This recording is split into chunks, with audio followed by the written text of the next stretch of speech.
తూర్పుగోదావరి జిల్లా Dhavaleswaram cotton barrage వద్ద గోదావరి ఉధృతి తగ్గుతున్నట్టుగా ప్రస్తుతం అప్డేట్ అందుతోంది. ప్రస్తుతం 13.6 అడుగుల నీటి మట్టం ఉంటే 12,55,000 క్యూసెక్ల వరద నీటిని సముద్రంలోకి వదిలేస్తున్నారు. అయితే మొదటి ప్రమాద హెచ్చరిక మాత్రం ఇంకా కొనసాగుతున్నట్టుగా చూస్తున్నాం. వరదల కారణంగా కోనసీమలోని పలు లంక గ్రామాలు ముంపులోనే ఉన్నాయి. కాజ్వేలు మునిగిపోవడంతో లంక గ్రామాలకు రాకపోకలు స్తంభించిపోయినట్టుగా వార్త. దీనిపైన అప్డేట్స్ మా కరెస్పాండెంట్ హరీష్ రెడ్డి తెలుసుకుందాం. హరీష్, ఏంటి అక్కడ పరిస్థితి? తూర్పుగోదావరి జిల్లాలో అయితే ఇప్పటికీ వరద ప్రభావం కనిపిస్తుంది. ఎగువ నుంచి 12,55,000 క్యూసెక్కుల నీరు సముద్రంలోకి ధవళేశ్వరం కాటన్ బ్యారేజ్ నుంచి విడిచిపెడుతున్నారు. వరద నీటి మట్టం కూడా 13.5 అడుగులుగా ఉంది. దీని ప్రభావంతో కోనసీమలో దిగున కోనసీమలో లంకలు మునగవు కానీ లంకల గ్రామాలకు ఏవైతే ఉన్నాయో దాదాపు 45 లంక గ్రామాలకు 5 మండలాల పరిధిలో వెళ్లే కాజువేలు పూర్తిగా కొట్టుకుపోతాయి. ఇప్పుడు అదే పరిస్థితి ఏర్పడింది.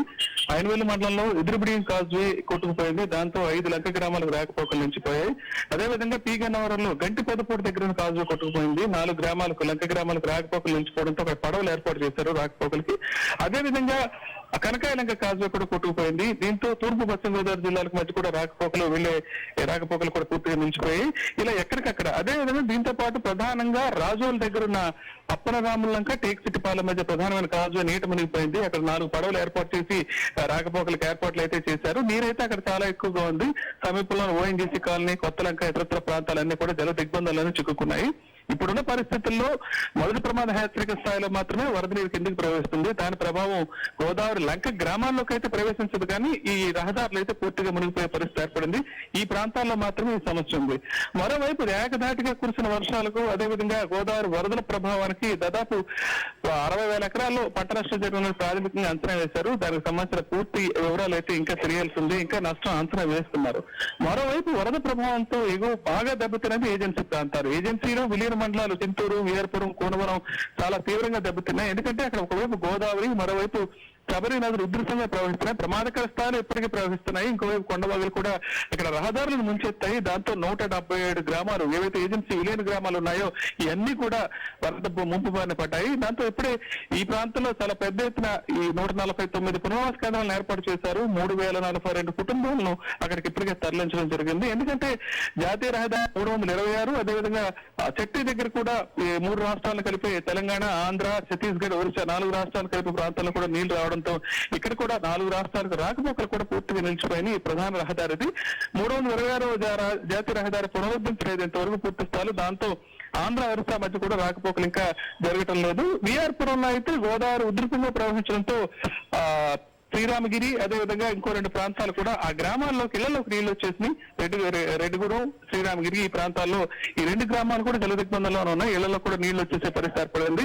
అదేవిధంగా కోనవరంలో కూడా ఇతర గ్రామాలకు వెళ్లే పరిస్థితి లేదు. మండల కేంద్రం నుంచి ఇప్పటికీ ఈ రోడ్లపైన వరద నీరు ప్రవహించడంతో రాకపోకలు పూర్తిగా నిలిచిపోయినాయి. వర్షాలు మళ్ళీ అక్కడ ప్రారంభమయ్యాయి. అంటే గోదావరిలో మళ్ళీ వరద నీటి మట్టం పెరిగే అవకాశం ఉంది. ఎగువ ప్రాంతంలో భారీగా వర్షాలు కురిస్తే దాని ప్రభావం ఏజెన్సీ విలీన మండలాల దగ్గర నుంచి కోనసీమ వరకు దాని ప్రభావం మనకు కనిపిస్తుంది. ప్రస్తుతం ఉన్న పరిస్థితుల్లో మళ్ళీ వర్షాలు కురవడంతో ఏజెన్సీలో ఉన్న అన్ని స్కూళ్లకు వర్షాలు తగ్గేదాకా జిల్లా కలెక్టర్ సెలవు ప్రకటించారు. ప్రస్తుతం అయితే అక్కడ ఇంకా పరిస్థితి ఉధృతంగానే ఉందని చెప్పొచ్చు గోదావరి వరద ప్రభావం. అయితే ఈ పునరావాస కేంద్రాల్లో వాళ్ళకి కావాల్సినవన్నీ కూడా సరఫరా చేసే పరిస్థితి ఉందా? వాళ్ళ పరిస్థితి ఏ రకంగా ఉంది? సెకండ్ థింగ్, ఈరోజు మళ్ళీ వాయుగుండ ప్రభావంతో విస్తారంగా వర్షాలు పడతాయనేది కూడా వాతావరణ శాఖ హెచ్చరిస్తున్న నేపథ్యంలో ఎలాంటి జాగ్రత్తలు తీసుకున్నారు?